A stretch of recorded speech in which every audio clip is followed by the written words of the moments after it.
humanitarian work.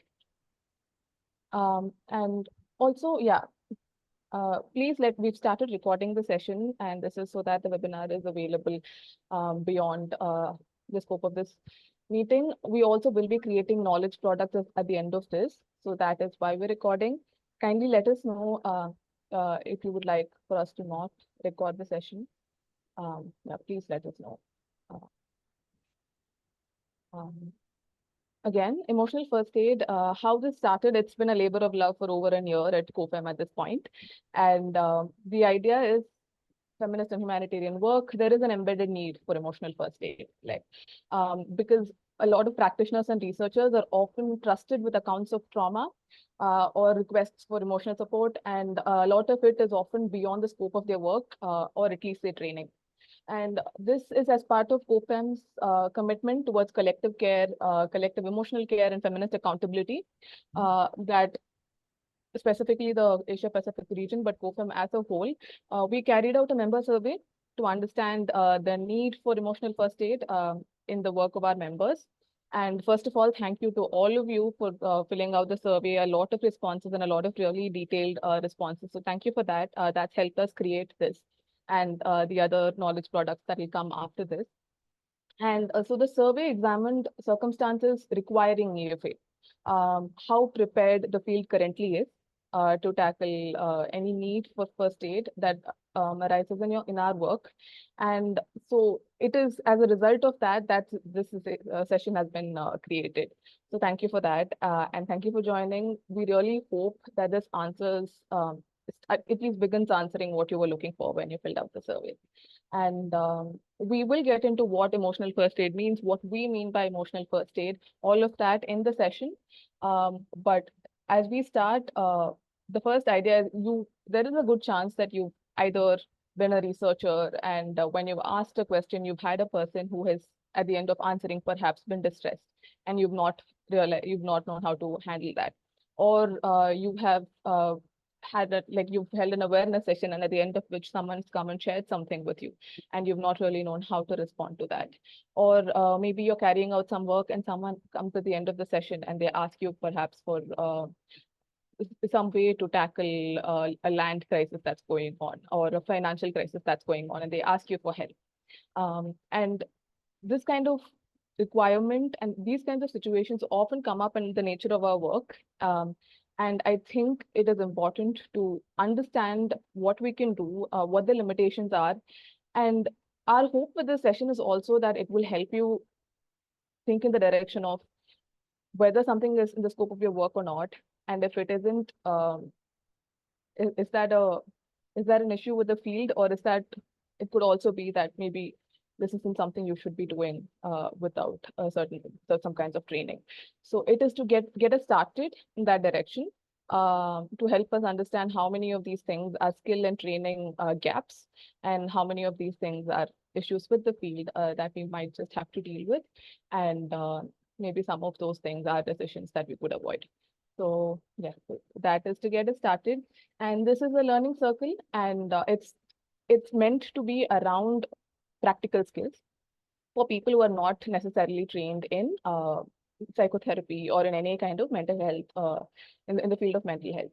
So we have mental health expert from Ariwala Health Initiative, Pooja, who will be getting us started on this. So this is not meant to function as a training, but this is going to be an introduction and an introduction to the skills that would help you uh, with emotional first aid. And I would also like to let you know that we have a knowledge product that is coming in December, and that would be a slightly more detailed version of this. So that will be a resource that you can use, sort of a guide, a tip sheet that you can refer. And this is, as you can imagine, still not going to completely train you. But the idea is, at the end of this, I think we would be happy if you take away that emotional first aid is something that you can be trained in.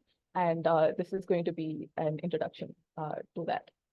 So thank you. Thank you all for joining. And please continue sharing in chat. I'm seeing a lot of names and responses and all sorts of interesting reasons for joining. So thank you. And with that, I'm going to hand this over to Pooja. Hi, Pooja.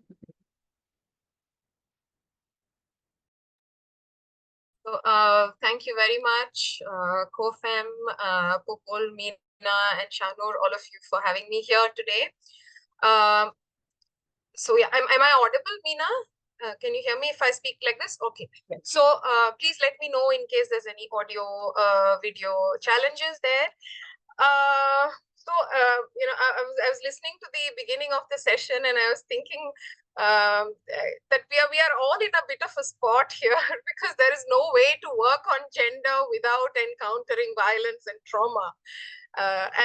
So we are all here having this conversation. It's just how the way world is structured. But at least we are not okay with the way the world is structured, and we are all here having this conversation. So thank you very much for giving me this opportunity. And I will also try to, I have my presentation. It'll have a bit of, a lecture format to it. Perhaps a couple of reflection exercises, and hopefully I'm able to also respond to questions that will come up. I'll just start my screen so that I stay on track.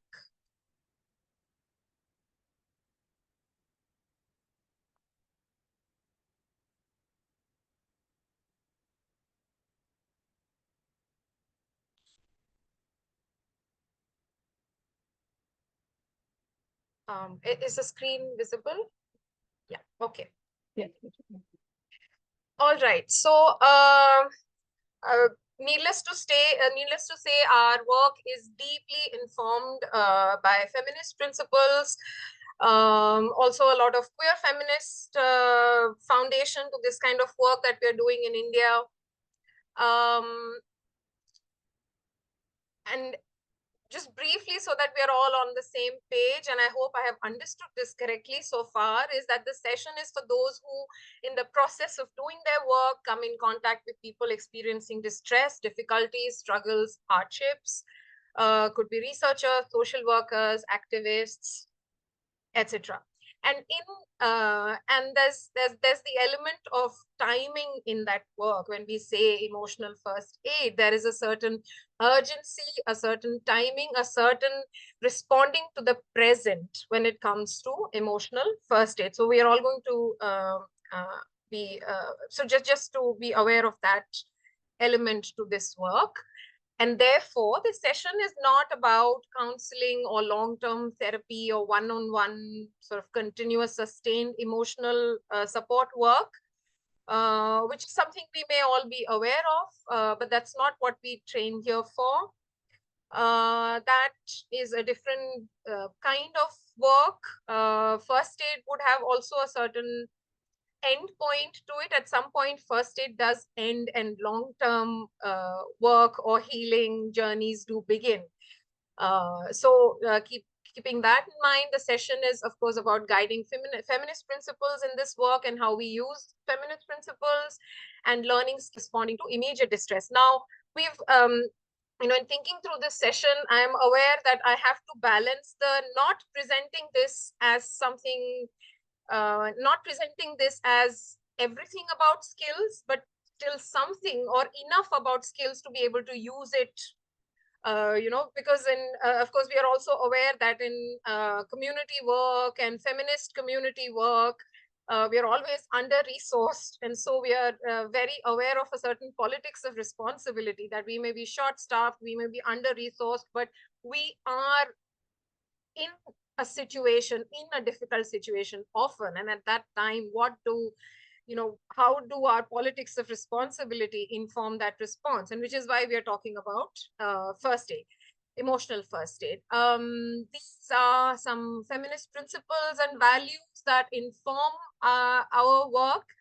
And the first one is the most important, I think, of all, and everything else flows from it, that there is no feminist work, mental health work possible without self-reflection. Reflexivity as the cornerstone of all forms of mental health work, be it first aid or sustained psychotherapy.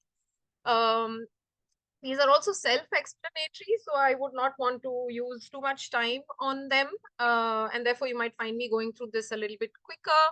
We can, of course, share this as part of the handout or the kit later on. And you will also see that they are all feminism informed. They're upholding self-determination, celebrating diversity, maintaining confidentiality, which we all know in mental health work.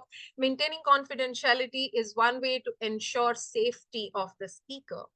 And emotional and physical safety is absolutely crucial if you want to connect with another person in these difficult circumstances.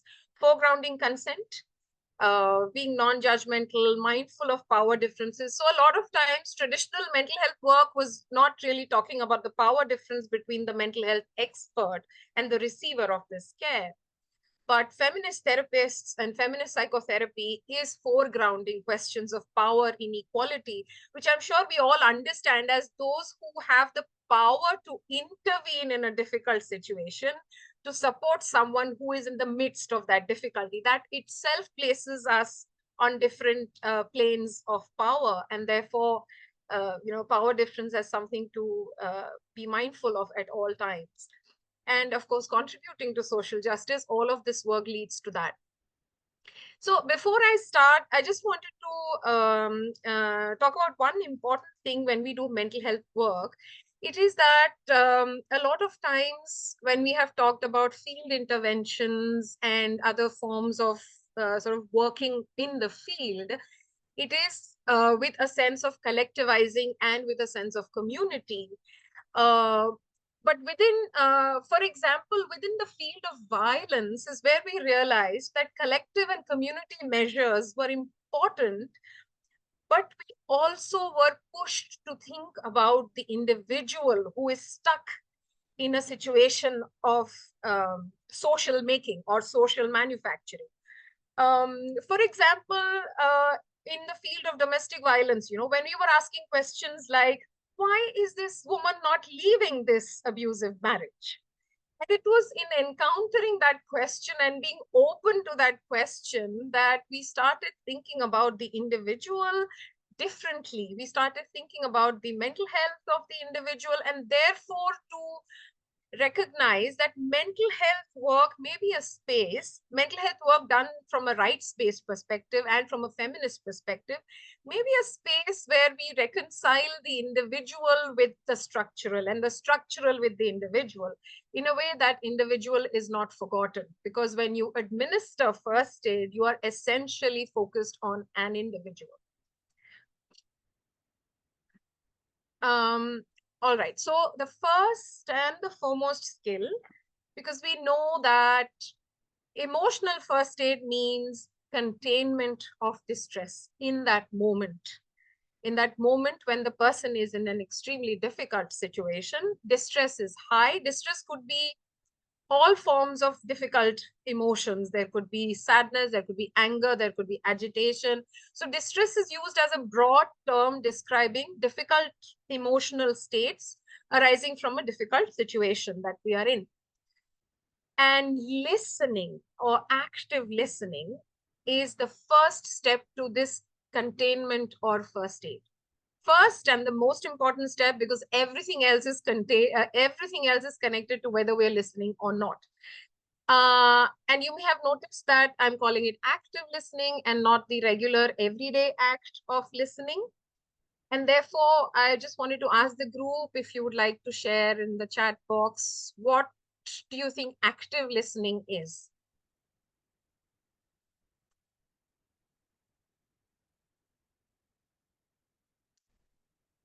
Any responses?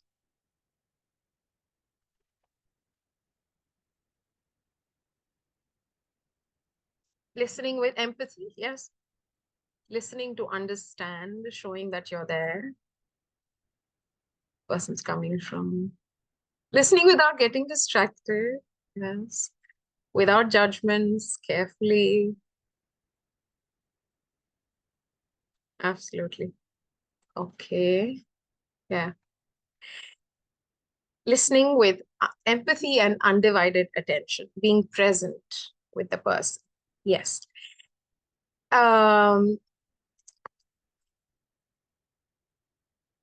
Without judgment, without your own opinion, paraphrasing what they say, confirming, yes, understanding them correctly. Absolutely. Absolutely. Okay, now thank you all for responding, asking questions, not just having a passive position. Yes, asking questions with purpose, of course, and not being passive, maintaining body language. So we are all aware of this difference between everyday listening and active listening, which is towards emotional first aid or containment of the person's distress, is uh, that all of this is counterintuitive to how we listen every day. And therefore, we have to think about it. Therefore, we have to train. Therefore, we have to practice. It is absolutely not how we live our everyday with the people around us who participate in our lives. We are listening with judgment.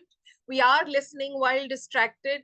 We are listening in order to answer. We are listening in order to fight. We are listening in order to disprove. So these are our quote unquote natural urges through which we listen. But when it comes to focusing on the other person's distress, all of these will have to be kept in check. And therefore, when we say active listening, we are also talking about this very human thing of knowing that we may have all these failings of listening with judgment, listening while distracted. And how do we keep those parts in check? Because now we are engaged in another very human act of connecting to another person and supporting them.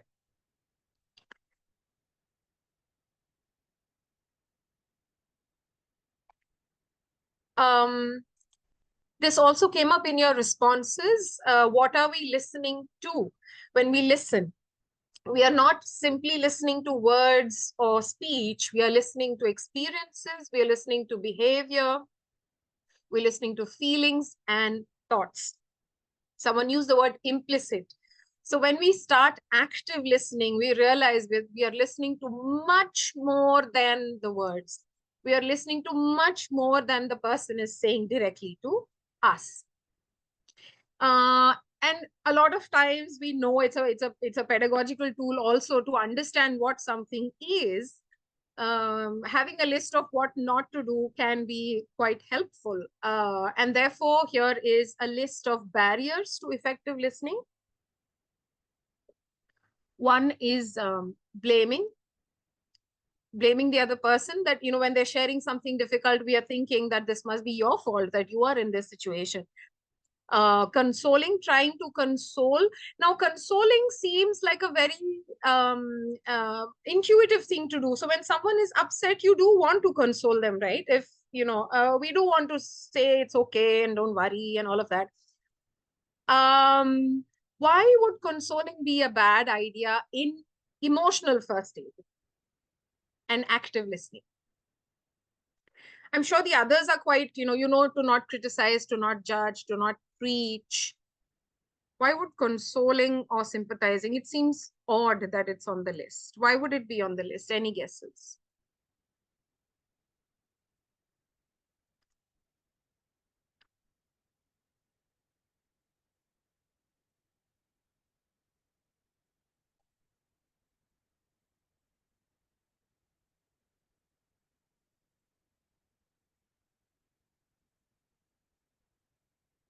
Would it seem like we want them to stop being distressed? Okay, that's one answer. Run the risk of invalidating while consoling. Yes.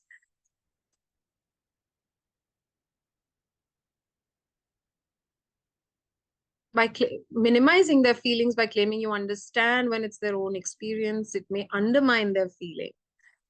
Because it victimizes the person, might be perceived as someone who doesn't truly. Less empathy, more sympathy.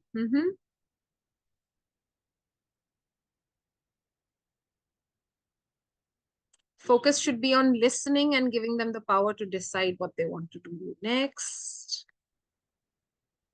We don't give them the opportunity to freely express. Cutting short the conversation might establish a power dynamic, blocking the outlet. Absolutely. So being there with the bad feelings is important. Okay, that's a nice way to put it too.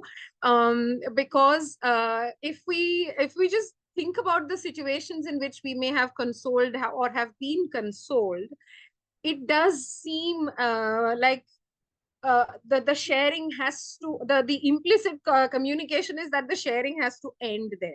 Either the listener is uncomfortable, or it's too much for the listener, or the listener doesn't know what to do and is consoling. It does block sharing right there. As soon as consoling is done, all of you have responded wonderfully, and the answer is all of it can happen. That the outlet is blocked to share. Bad feelings are, you're communicating that bad feelings are unwelcome or are making you uncomfortable, and you just want it all to end. For example, a lot of us may have at some point or the other experienced discomfort with tears. Maybe we got okay with it over time. So it can even be that, because we do know people who are extremely uncomfortable around tears or a crying person. uh, might be important to again think about, what happens to us when another person cries, and how should we work with that automatic sort of reaction.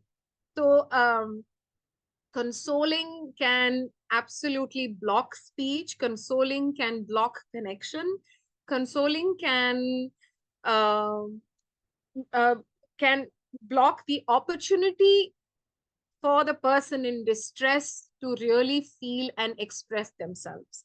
And if we are, and consoling is actually a lot about the person doing the consoling and not the person who needs it. And therefore, how do we refocus on the speaker? Sorry, I was just checking for any more responses on the chat box. All right. So coming back to the list, consoling, I understand why you're unhappy. That itself, I mean, one of you said in the response that, you um, by saying that you understand also, you just cut off the connection right there. Because number one, we are being disingenuous. We may not really understand because we've not had a chance to listen. So it may not even be a genuine, I understand what you're feeling. It's simply, I understand what you're feeling. I mean, you're crying, you're unhappy. Let's just, stop this. Criticizing, you should not have done that. So sometimes deep sharing is met with criticism. It's met with judgment. It's met with preaching. You shouldn't do that. You should have done this, the coulds and the shoulds and the woulds. Cross-examining, we do like to put ourselves in the chair, in the position of an investigator. Did something really happen? Did someone really feel that bad, etc.? But if we are actively listening, if we are not playing the role of an investigator or of a judge or a jury, we do need to curb that instinct or the urge to cross-examine. We all know that in feminist work, believing the victim or the survivor is something we've all had to learn because we are all taught not to do it. And therefore, how do we curb these urges and try to stay with the sharing of the person? Sympathizing can come across as very top down, and it also conveys a certain lack of agency on the part of the person in distress, and perhaps it communicates emotions like pity, which are absolutely unwelcome in this situation.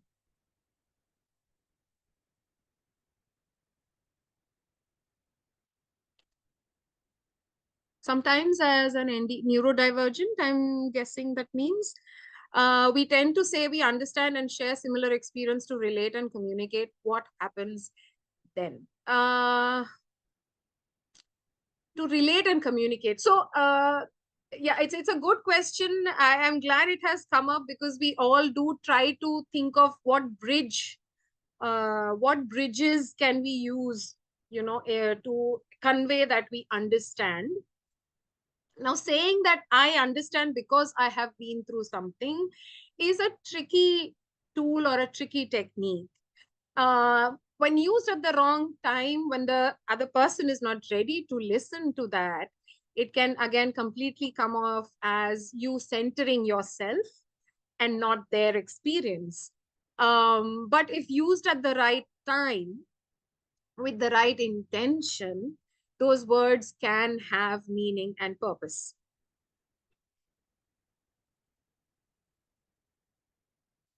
sorry, there was some other message on the screen. I got a bit distracted.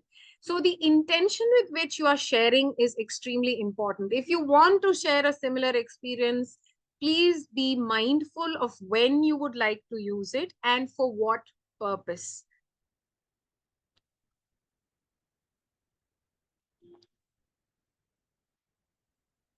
Okay.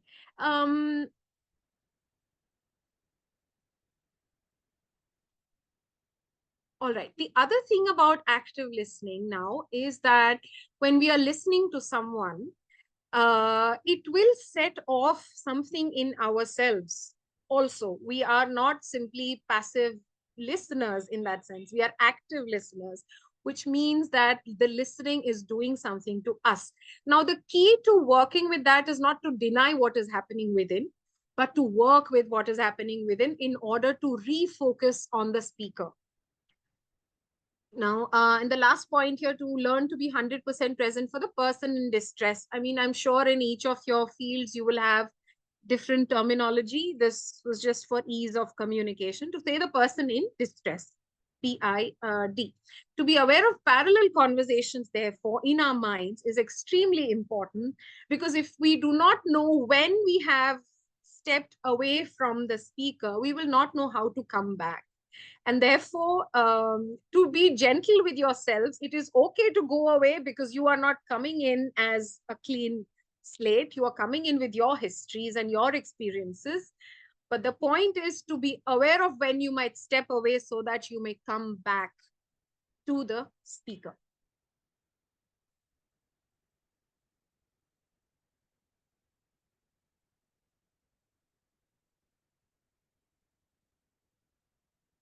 Absolutely. It does. Paz, thank you for sharing. It does depend on person, context, and I will add the word timing to it also. Extremely crucial to know the timing to do this, and to be aware of the timing. It'll only come with practice and, repeated use of this technique, and perhaps a few mistakes along the way.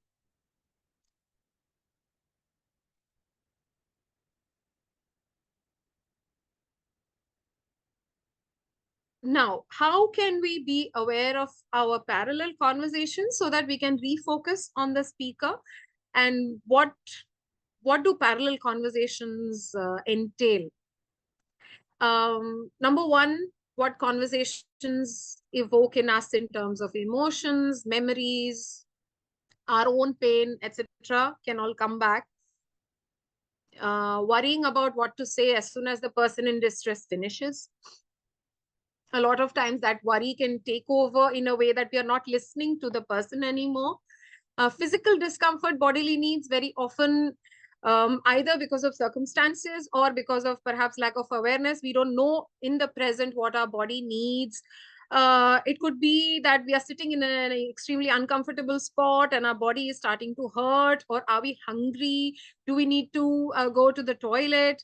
There could be multiple reasons in the physical sort of comfort area, which also impacts our ability to listen. So if we are hungry, for example, the hunger will make its presence known and will impact how much we are able to listen to the other person.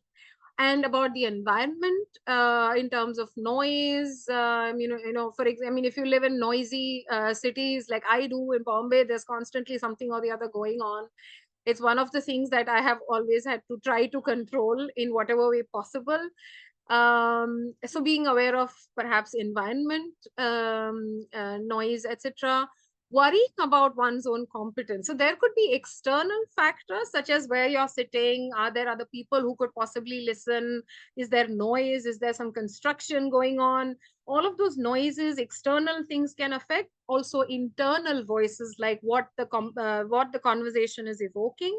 Worrying about one's own competence. As you listen, you're thinking, oh my God, I'm not going to be able to do anything. What will I do? How will I respond? Will I be able to say the right thing? I'm not saying these are not legitimate and valid worries.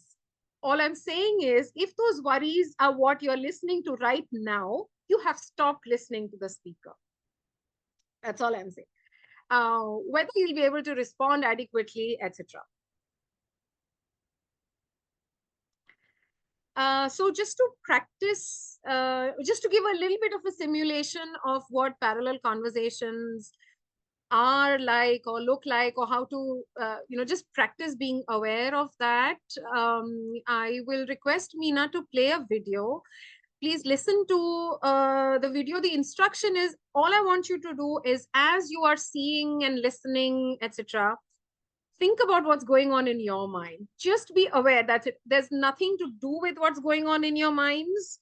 Whatever are your parallel conversations, just observe your parallel conversations. That's all. So if you would like to make notes and all, that's absolutely okay. As you listen, think about what you're thinking as you listen, is all. Yeah. When I was a child, I used. Hello, my name is Florencia, and these are my childhood memories. When I was a child, I used to love swimming. We used to have a very small swimming pool, and it used to be my favorite place in the world during summer. I used to go to a park a lot. I used to swing and slide.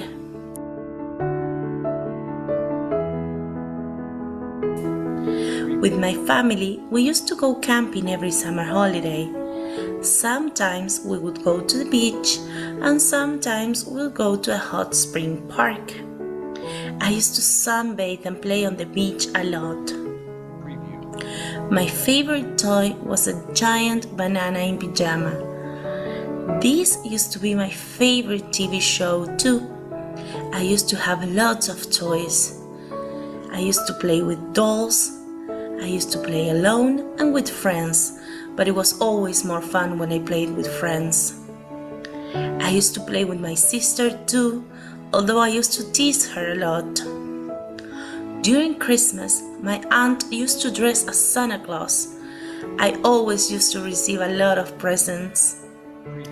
I used to go to school number 40.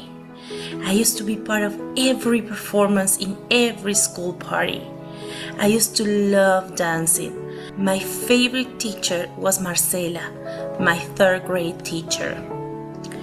I used to steal my father's thermos and mate and pretend to drink. I only pretended to drink because I didn't used to like mate. I used to ride my bike a lot.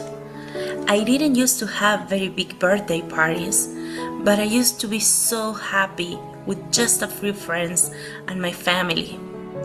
In my birthday parties, there always used to be clowns. My grandma used to bake my birthday cakes. I used to love having a piñata in my birthday parties. My childhood was very happy. I wouldn't change anything.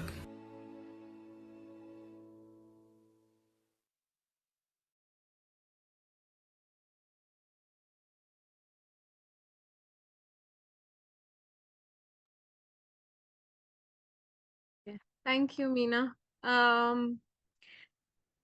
So the question is whether you were able to listen to the video and audio and at the same time observe your thoughts. If you would like to write the content of your thoughts, please do it as your own sort of individual exercise. You can do it for yourself.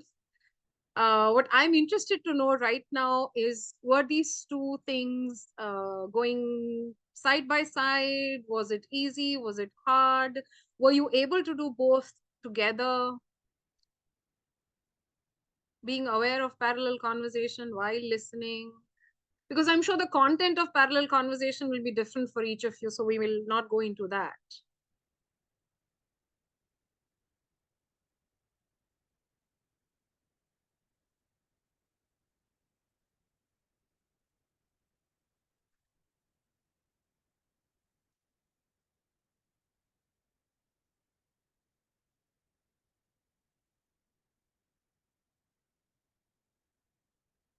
Okay.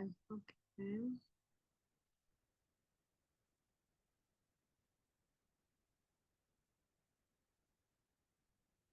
Okay.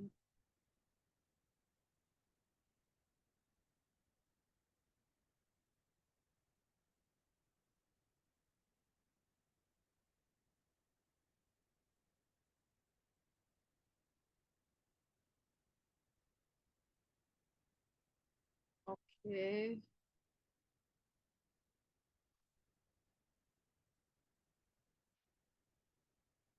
So,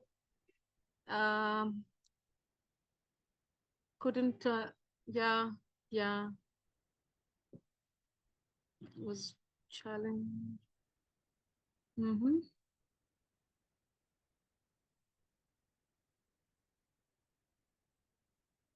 Thank you. Thank you. So, thank you all for, it was hard not to immediately, yeah, was able to go back, got distracted. Right. I'm glad all of you are thinking about your process of distraction and return to the speaker as well. That's important. And I think as we practice, we sort of just fine tune that going away and coming back. And not judge ourselves for going away as well, because the going away is, as I said in the beginning, a very human part of us. We are also mindful of our purpose in that moment, which is to offer ourselves and our support to the speaker, and therefore we come back.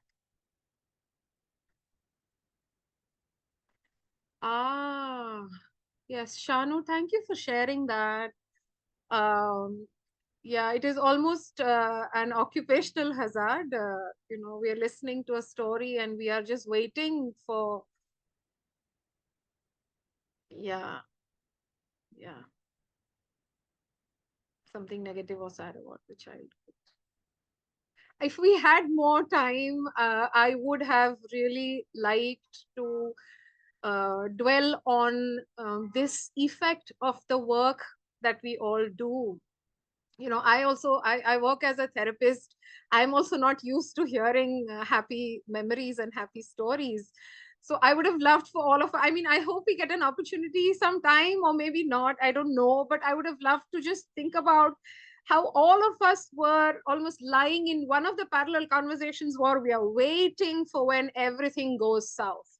We are waiting for that one turn around the corner and then to hear heartbreaking stories. And I would have liked to also think about that a little bit. So thank you very much, because when I was looking for the video, I had the exact same experience.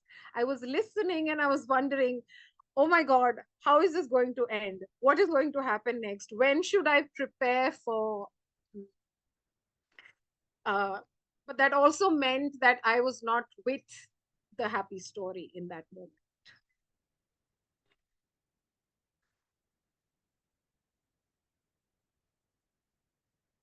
Yeah, yeah, yeah.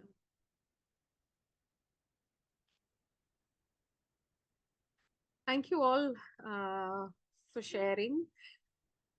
And there's a lot here. I hope there are opportunities like perhaps journaling or group conversations where some of this can be taken up in a lot more detail.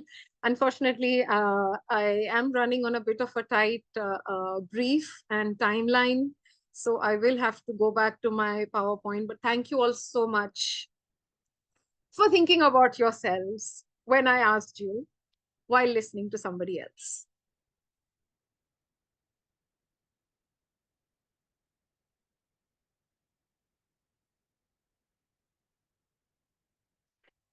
Um,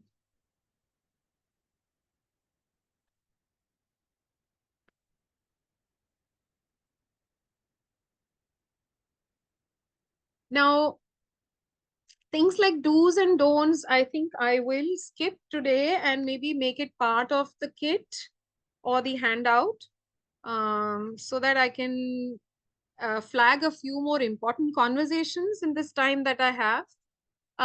So when we are listening, I think it's important to be mindful of boundaries are also an important part of the session today. So these are about boundaries, about lines we should be mindful of so that we do not cross. And when we are providing support, these are some of our challenges. When do we cross the line from encouragement to curiosity, which is unwarranted? It is not my job to mine information. I'm sure the researchers in this group who are listening are also very aware of the feminist principles of research. And therefore, curiosity without any purpose of support to the speaker is curiosity in the interest of the listener, and that's not what we are here for.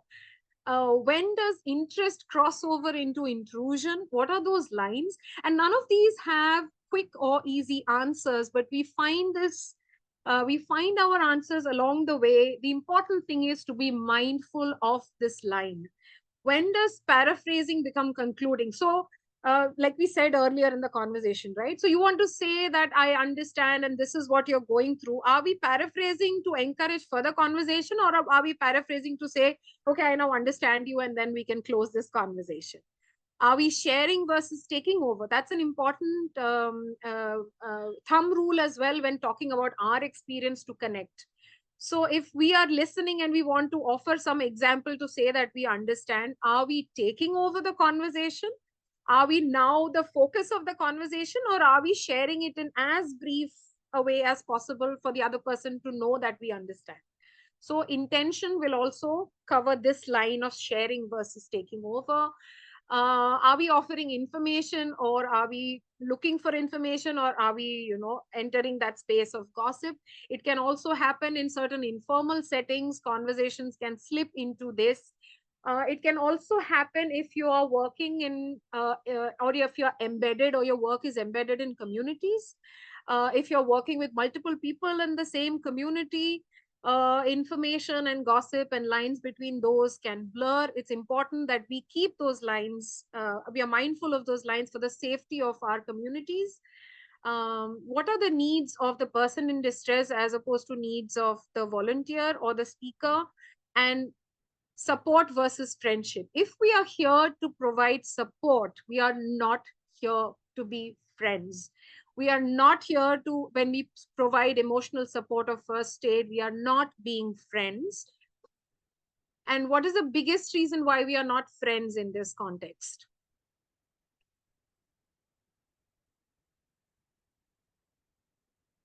Why are we not friends? Because, I mean, it's an important relationship in all our lives, but why shouldn't we be friends? Bias, yes, we could be biased in friendship.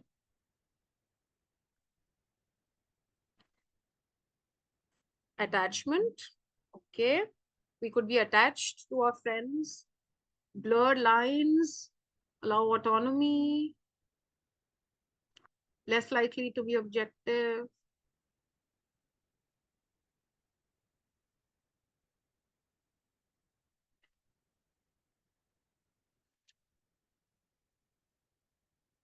Professional and well-being and friend might take over more if we feel friendly, right? If we feel friendly, we want to take over the conversation. Sure. We might blow it off as something trivial. Yes. So, transference. So, a couple of things. One is that, things like objectivity, bias, and all, as feminists and feminist community and mental health workers, we have our very, very robust critique of objectivity, etc.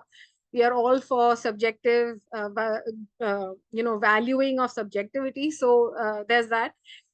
Friendship, we are not here for friendship. In addition to all your responses, the reason why we are not here for friendship and why that's not the relationship that suits the situation is because friendship has the caveat of mutuality. I call you to talk about my distress, you also get to talk to me about your distress. And it is not that kind of mutuality in this relationship. I, as the community worker or the activist, I am here for you. I come with certain privileges, certain powers, or certain resources, and you are here seeking a certain kind of support. We cannot be in a mutual relationship at that point. There is too much power imbalance, and friendship will lead to expectations of mutuality. So friendship would look like, I have heard you now for 2 hours straight. You need to listen to me. So to keep that pressure and burden of mutuality away from the relationship, we are saying support relationships, do not talk about friendship. And so I'm just reading one answer that's come. Yes, that we are available at all times also. So there is no structure to the engagement. We might be available at all times to the friend. None of those things can happen. And please remember, this is in the interest of the support seeker or the community person who is in distress. Listening, therefore, also means attending. Effective attending is to give your attention and to attend to the person who is speaking. And what does effective attending behavior demonstrate? That you respect the person, you are focused on what they are saying, and there are multiple ways to do this. You could be listening, you could be making eye contact if you are doing this in person. You could be making certain sounds like encouraging sounds so that they keep speaking. You express your interest in what they have to say, you encourage and you communicate that you're listening to this person. So you are attending to that person's distress and what they have to say, and your focus is on the person. And this can be expressed through verbal as well as non-verbal ways. Yeah, so body language as well as words. And this is the way the loop gets completed. So if you have listened to the speaker's message, you can check what this message means and you can reflect this to them to show that you have understood. Now, two things are happening while this process is on, this sort of circle. Again, this image can also be shared. Two things are happening while this is going on. Number one, when you are reflecting, you have conveyed that you understand and you were listening to the speaker. Secondly, a lot of times in distress, the naming of the emotion or the naming of the experience is the way to move forward from being stuck in an emotion. So for the listener, for the speaker to experience movement, for the person in distress to feel that they are feeling and moving through that emotion, it's important to have names for those emotions. So when they are talking about an experience and you're able to reply or reflect that you must be feeling so helpless, to have that word helpless or helplessness for what they are feeling is when movement can happen, when feeling helplessness in its entirety can happen. And therefore, reflecting emotions serves multiple purposes and it helps with first aid, with containment of distress. It might also then mean that we will have to increase our vocabulary, our emotional vocabulary as well. It may not always be happy and sad, but there are many shades to our emotional experience. And if we have to offer words to understand, we might have to increase our emotional vocabulary there. These are ways to paraphrase what the person in distress is telling you, and then how we reflected. These are just a few examples. Also, these are in English. Please look for alternatives in the languages that you work in with communities. It sounds like, it seems as if, what I hear, I get a sense. And these are all ways to convey that you're listening, that you understand, and you are offering the language to name distress, which also is a feminist act, right? I mean, I'm giving examples in violence because that's been a major part of my work. But unless we called it violence, we were not able to also provide that as a resource to women experiencing it. A lot of times, to call it violence itself, we know, has been a radical act because we have given the language to make sense of extremely difficult experiences. So offering language to understand difficult experiences, calling it wrong, calling it discrimination, calling it violence, calling it feeling of anger, helplessness, all of these are important parts of feminist first aid. And in that, I would just like to add one little sentence about anger, that a lot of times it is anger which is hard to access because of socialization. In the way that a lot of genders are socialized, anger is not accessible. If you are able to work and reflect that this must be a situation where person is feeling anger and make them feel non-judgmental about feeling anger, that is very valuable work in mental health, in feminist counseling also. I mean, this is a bit of a tangent, I know, but I thought I'll flag this and perhaps we can have a conversation another time.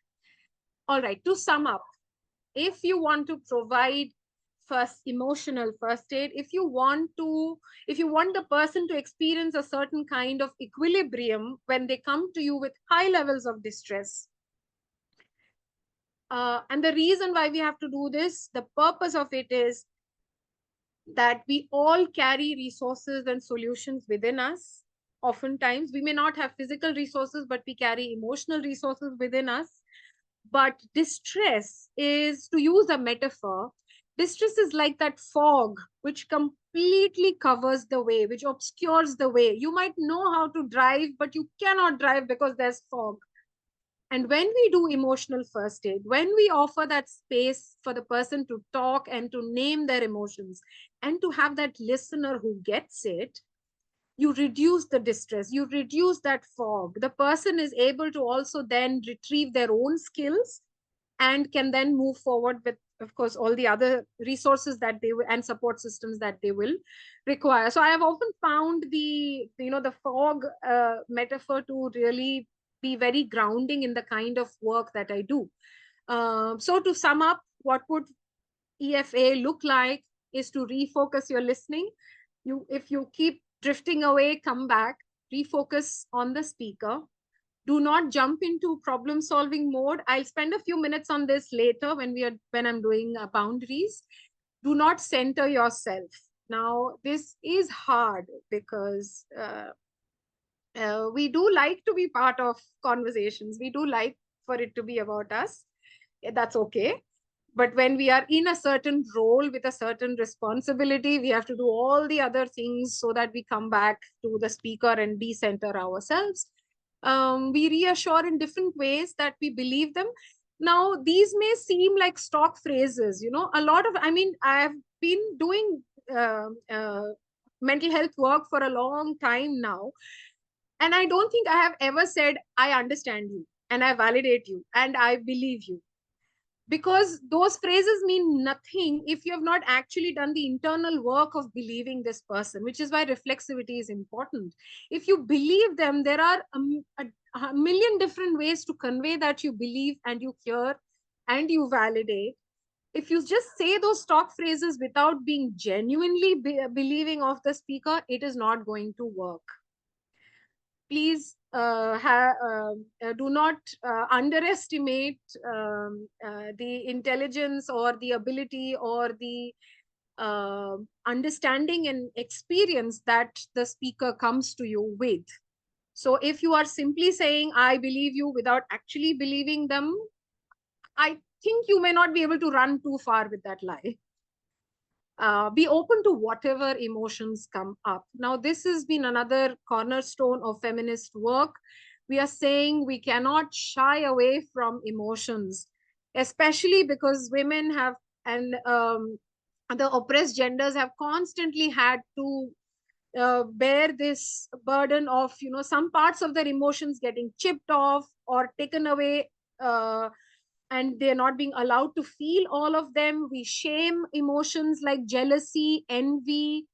We shame emotions like anger. We see emotions like anger as threat. So within the conversation of first aid, we may also enter into conversations about emotions, what emotions are allowed, what are not allowed, what we might end up shaming, judging, because we may not only judge people's conduct, we may also judge their emotions. So if we are talking about being non-judgmental, we will have to work on how we encounter different emotions. I've often found jealousy and anger to be two very difficult emotions to be non-judgmental about. But that's just me. I can think about yourselves as well.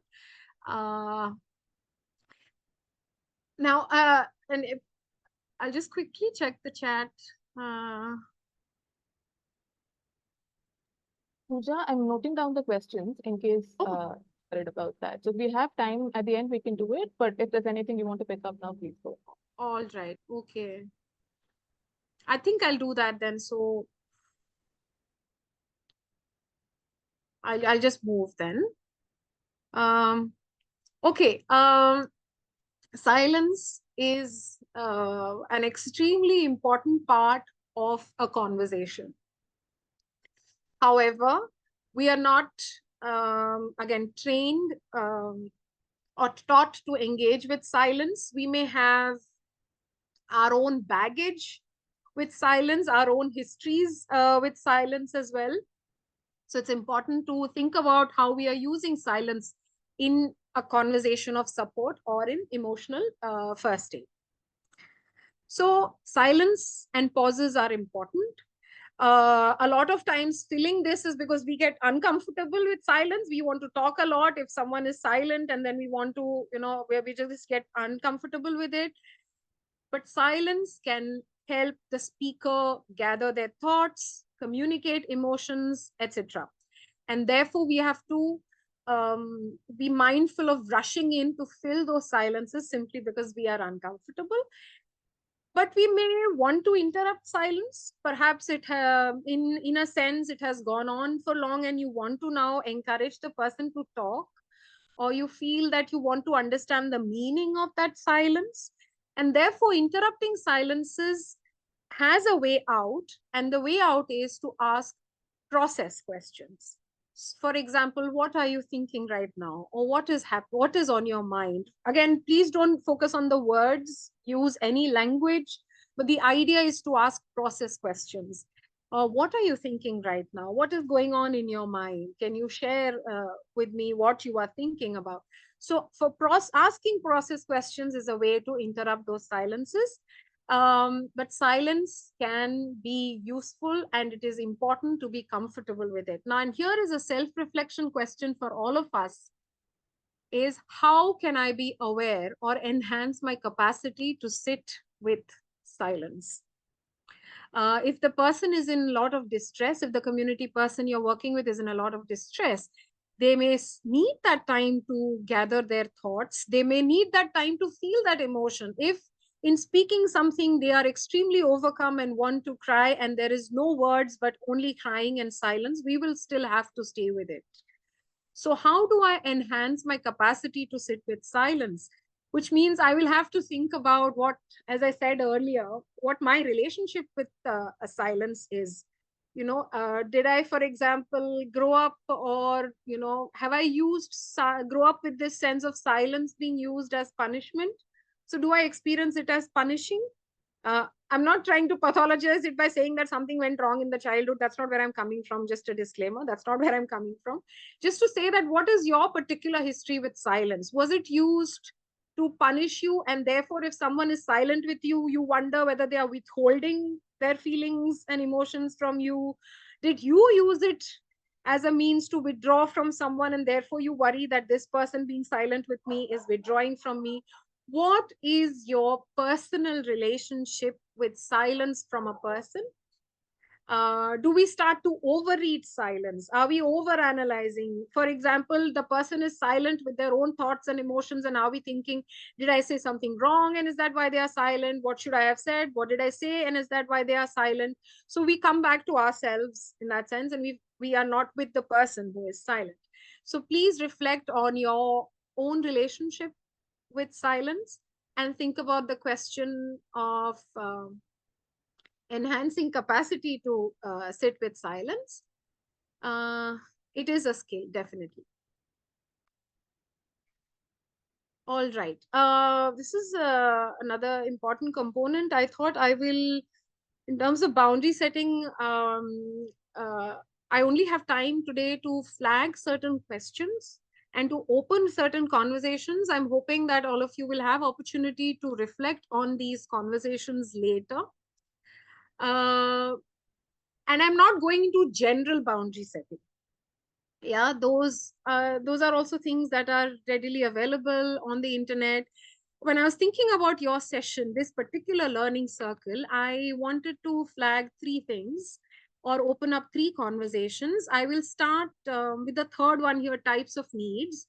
I will be covering that shortly when I go into what we listen for in terms of referrals and all. So that will get covered later.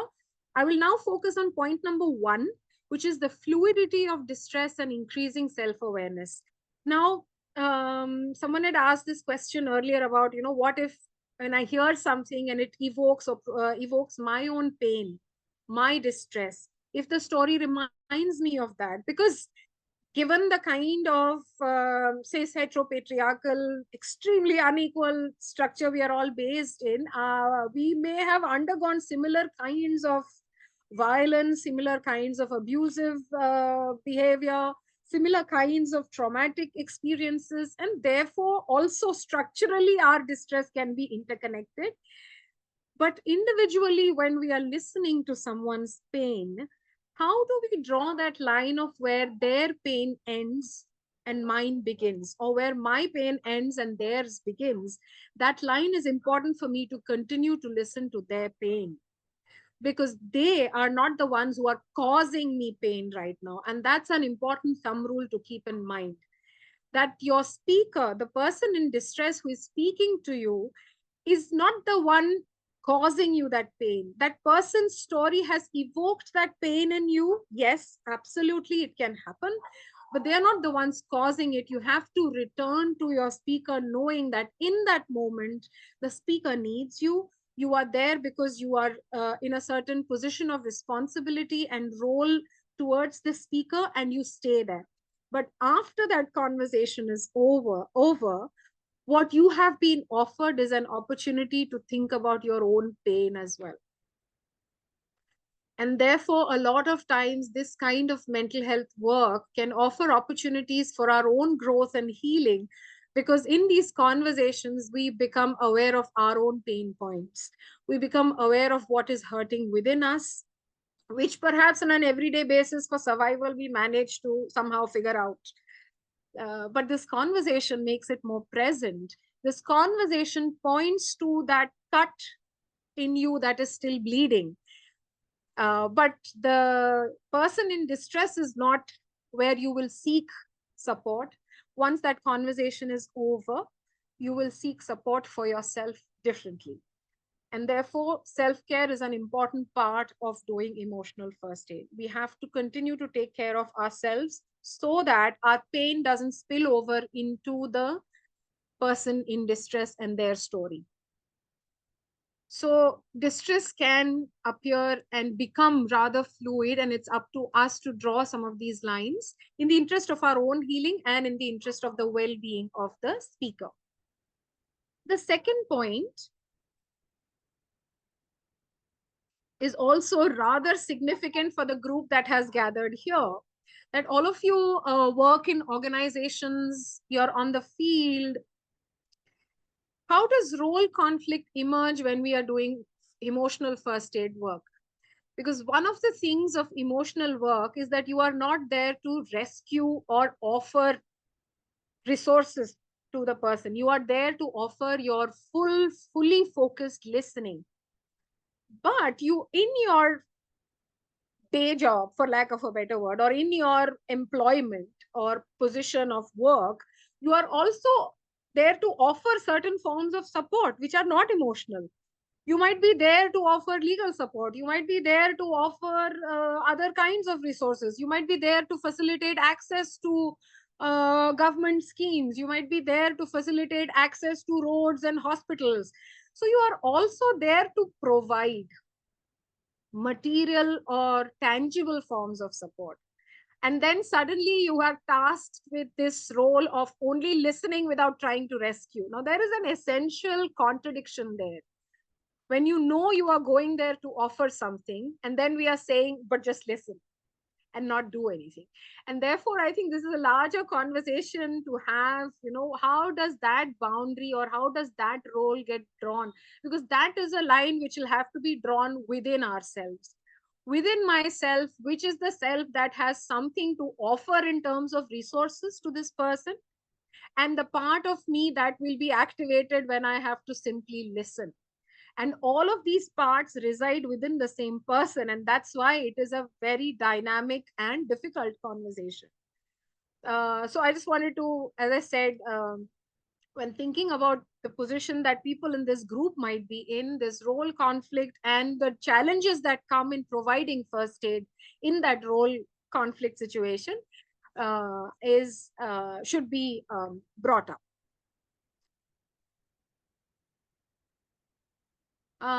This is the part about what do we listen for? So we've talked a little bit about how to listen, and we'll just have to keep practicing it in various ways. This question on what do we listen for in terms of referrals for different forms of support. I'll just quickly go through the list. Because we also realize that the communities and the persons we work with, the problems or the challenges they experience are so large and so vast that it is not possible that first aid alone is going to resolve certain challenges. You might need other forms of mental health support, other kinds of mental health systems in place. When do we therefore make referrals to mental health practitioners or other mental health practitioners, those who are trained in psychotherapy, other forms of crisis support, etc.? If distress symptoms interfere with daily functioning over a prolonged period of time, if there is history of diagnosed mental health condition which interferes with functioning, if there is an active crisis in progress with low means of de-escalation, you will need other forms of support. If there is dependency on substances, with substance dependence, there are other specialized forms of support that your person might need. If there are psychosomatic symptoms, which is that, symptoms are showing in the body in terms of pain or other forms of distress. If there are symptoms which manifest with a break from reality, such as hallucinations or imagining, hearing sounds, etc. So there is a break from reality, you are able to see. If there are if there's a history of traumatic events, if the person has gone through something traumatic, I know that this pretty much describes all people that you work with. In that, maybe certain things to be mindful of, if there has been suicidality, for example, in the past, or other kinds of complicated, difficult situations, they may need more support than just first aid. If they are exhibiting signs and symptoms of mental health conditions such as anxiety, depression, so some bit of reading up on basic symptoms might offer us a way to understand what the person is going through.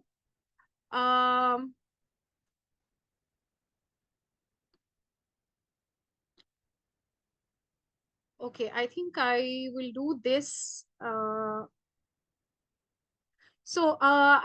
These were a few scenarios shared.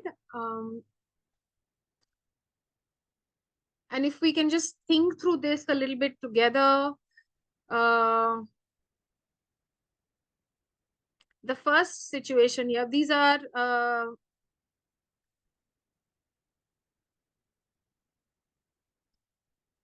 in a post-conflict zone, a woman shares an account of persistent domestic violence with the relief worker in her camp.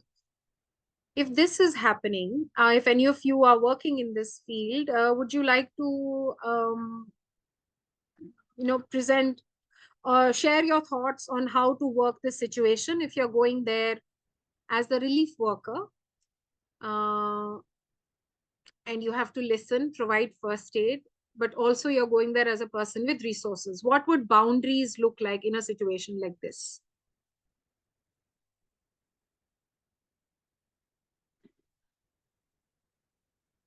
The first situation.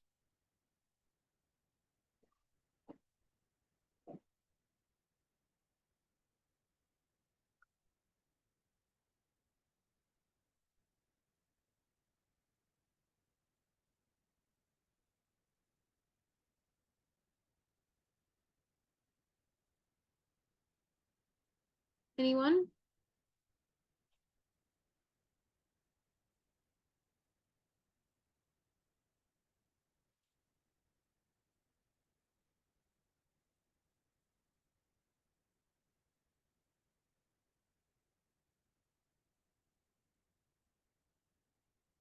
It need not be the answer, but any thoughts now that we are trying to figure out our roles as listener as well as field information?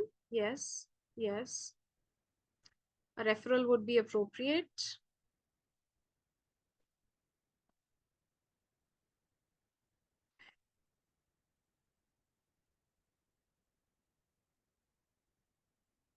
Really forgot. Any other responses? There could be NGOs, yes.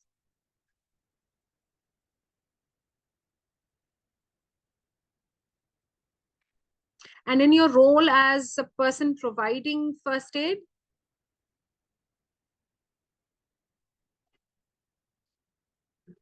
Documenting what the woman is sharing, audio evidence, video evidence. I mean, all that would require consent, and I'm not sure if we have understood how vulnerable she may be in sharing. Understand if she wants to pursue legal options. Yes. Now, the first and the most important thing to do here would be, have we understood what she is sharing and what her needs are in that given situation before we provide resources that we can provide? So we absolutely have resources to provide. Have we understood what she's experiencing and what she is asking, or what kind of support she needs? Very often we may put people at risk if we have not completely listened to needs of confidentiality, if there are needs of doing this more safely, again, in terms of risk assessment, all of that. Now, the reason why we brought this up in this particular session is also the answer to all of this lies in our ability to listen to her in that moment. So with domestic violence, yes, we have understood that there is some legal support that she might need. But it is also possible that she needs some kind of medical support. It is possible that there are wounds on the body, injuries on the body. It is possible that there are worries for perhaps if there is a child in the equation.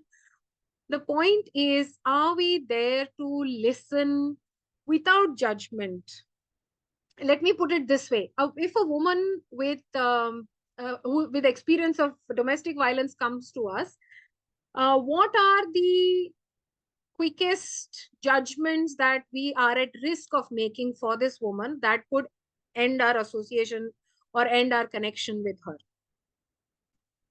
What are the judgments we are likely to make? Or, I mean, it's very, it's possible that we could make those judgments, and that could be a barrier.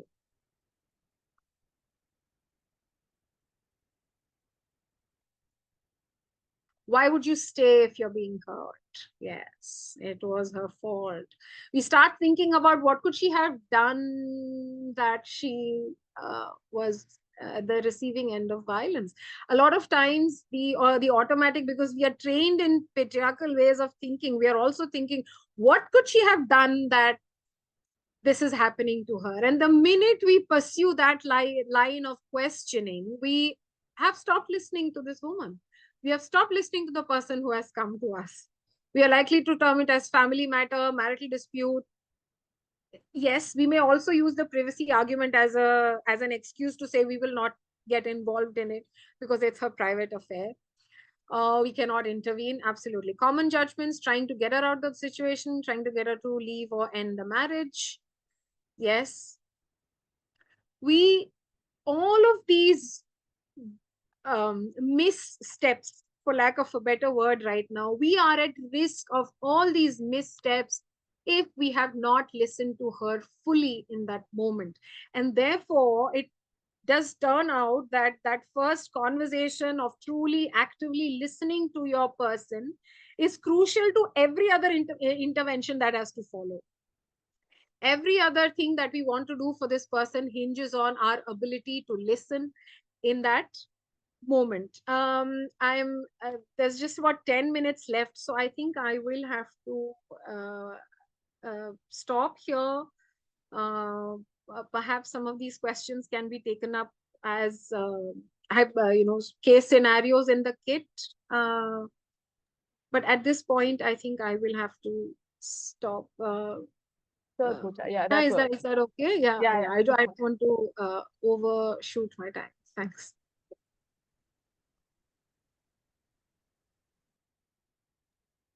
Shall I get back to the questions we had. Should I do that, Pooja, or do you have anything else? No, I can look at the questions. No, yeah, we can do the question. One is, I mean, some of these are from listening. So one is, I've read about the use of I heard you say instead of you said. This was, well, reflecting. Um, so this person can sort of understand why there is a difference, but they want you to explain the difference between I heard you say instead of you said, while paraphrasing. I again, this may not be about the phrase that you are using, but the manner and the intention. So if I say, I heard you say, though, when you say it like that, there is a certain doubt in my mind, and I want to check, and I might come across as being trying to check the veracity of what you have said. And if I come across as someone who's trying to check your testimony, I have lost you. I have lost your trust, because I am not leading with belief in what you're saying, but I'm trying to check. So I can sound, for example, I can sound like a lawyer in a court, or I can sound like someone who wants to understand deeper with the same set of words, actually. The next one is, how can I frame it to emphasize rather than sympathize while paraphrasing something? For example, is it appropriate to say, I can only imagine what you went through, or that must have been difficult for you? So I think this kind of work often, I mean, we do have a certain critique of this empathy versus sympathy binary also. Empathy is important, and in mental health work, we do focus a lot on empathy. But I just want to say that it's okay if you're feeling bad for this person. Yeah, you do not have to fight with that feeling of feeling bad for the person speaking, because they are in a really difficult situation. So in all of this work, we have to be mindful that the rules don't make us deny our own humanity. So if even if you feel bad, the point is, are you feeling pity? Are you feeling bad in a way that you feel this person has no resources or cannot do anything about their situation, and that you will have to rescue? So is that where your empathy and sympathy are taking you? That's all you have to think about. If you any of these experiences of saying that you understand, if said at the right time, I can't imagine what it must be like, can actually absolutely help when said at the right time. That must be difficult, can also help. So what we need to do is focus less on the words and more on the intention, and the purpose with which, and the genuineness with which we are sharing. That must be difficult, can be said in 100 different ways. It can be said as a very tokenistic sentence also. Oftentimes we are dismissed by saying, oh, that must be difficult. So it depends on your genuineness, the purpose of sharing, intention, etc. So please use thumb rules for the work rather than stock phrases, would be my suggestion. Then when do we get to the point where we say, what can I do to help? I think you discussed this a bit with the role conflict, but yeah, what can I this was with regard to active listening, I think, and they were asking, yeah when do we get to the yeah point where we I mean, I don't think there's a very fixed way of getting to that point. But it's about understanding when the speaker is ready to answer that question. Because a lot of times in field interventions and all, I also know from experience that what should be done can be really prematurely asked to the person. Someone who has experienced violence immediately, and you ask, what can I do, what do you want to do, these can come across as premature questions, where the person is still trying to process what has happened. In before understanding and feeling what has happened, getting into action mode can be difficult, can also be damaging to people. So I think it's a balance that you figure out by and by, where there is enough time for the person to understand and ask the question, what can I do to help? The second thumb rule for this is, it's best to start with what you can offer. to an extremely traumatized person in a rather difficult situation. This helps with boundaries, this helps with expectation setting, and it helps with their understanding what all is out there immediately accessible through you. So, clear communication on what you can offer may be a far more helpful beginning than saying, what can I do? Thank you, Pooja. We have one last question, which is what are the particular skills that we need to provide emotional first aid to persons with disabilities? I think doing a little bit of reading on the difficulties of persons with disabilities might be important, because we realize that within active listening, the judgment can come from many, many sources. So, if we are working with a person with disabilities, we are at risk of making judgments based on our own ableism.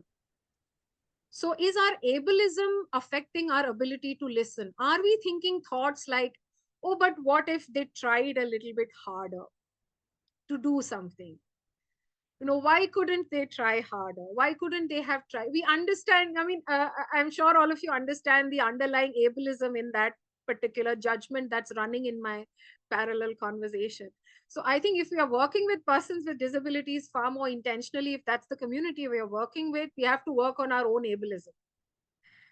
And that's why this answer is not easy, and there's a lot of homework to be done. Thank you, Pooja.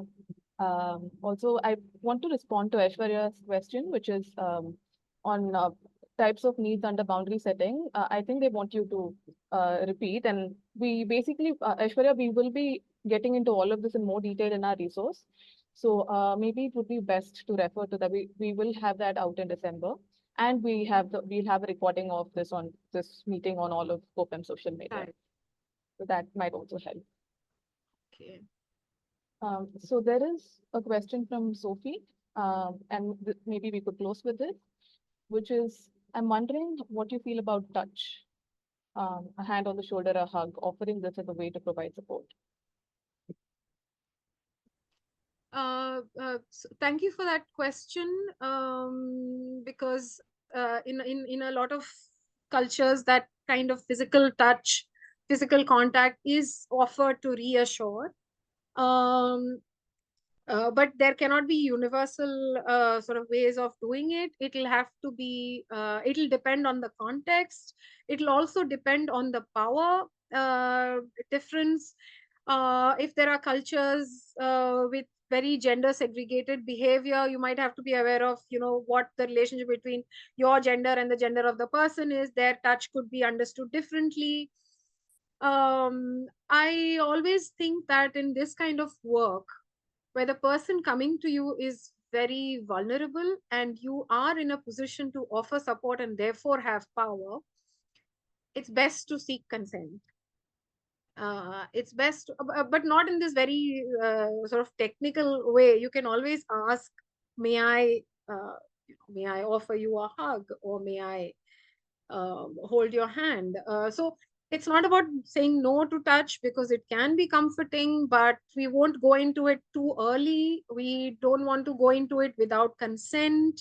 We don't want to go into it without understanding the power dynamics between the person and yourself.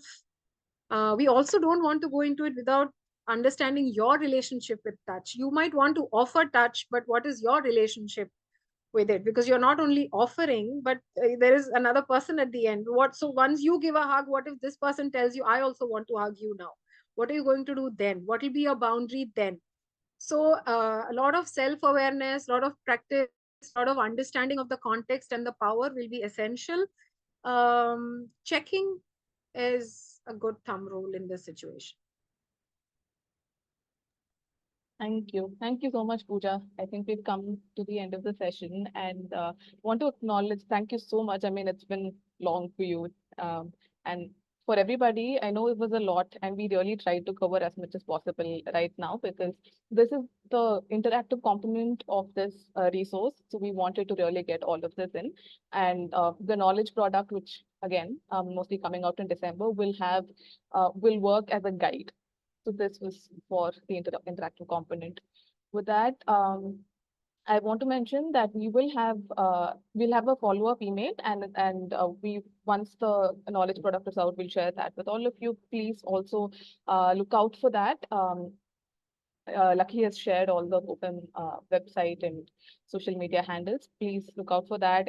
It will be publicly accessible, and it will incorporate this. And we also have Monira Rahman from Bangladesh, who is a mental health expert, who will be working on the resource with us as well. So with Pooja and Monira, the CoFem team will be putting it together.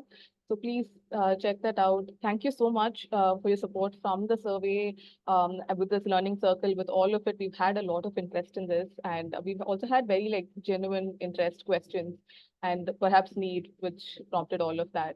So thank you for showing up. And Pooja, thank you so much. We know we put you under pressure, kind of asking you to compress all of this, but thank you for being so thorough and patient with all of the requests and demands. I'm extremely grateful for this opportunity. Again, Kofem, Pupul, Shanur, Meena, all of you, thank you so much, and everyone who participated.